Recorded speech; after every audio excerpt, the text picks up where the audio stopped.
জীবনে যেই মেয়ে তোমাকে যত ঠকাক না কেন কাউকে পর করার টাইম তোমার কাছে থাকবে না। হুজুর আমাকে আমার ছাইড়া গেছে, আমি আর বাঁচবো না, গলায় ফাঁসি নেবো। কিসের গলায় ফাঁসি? একটা গেছে তো কি হয়েছে, আর 10টা বেটার অপশন তোমার কাছে আছে, ঠিক কিনা বলো? সব দেখার টাইম নেই আমাদের কাছে।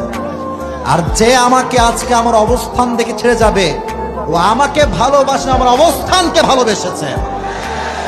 আর যে আমাকে আজকে দুঃসময়ে হাত ছেড়েছে, এটা প্রমাণ সে কখনোই আমার যোগ্য ছিল না। আরে যে আমারে ভালোবাসে সে তো আমার খারাপ অবস্থায়ও ভালোবাসবে, ভালো অবস্থাতেও সে আমাকে ভালোবাসবে। অতএব যে ছেড়ে গিয়েছে ওরে নিয়ে ভাবার কোনো টাইম তোমার কাছে নাই। তোমার কথা হবে একটা, আগে কথা শোনো, তোমার কথা হবে একটা, আমি আমার জীবনে এত বেশি উন্নয়ন করব, যারা আমাকে অবহেলার একদিন করেছে তারা আমার সঙ্গে দেখা করার জন্য পাগল হয়ে যাবে, ঠিক কিনা বলো?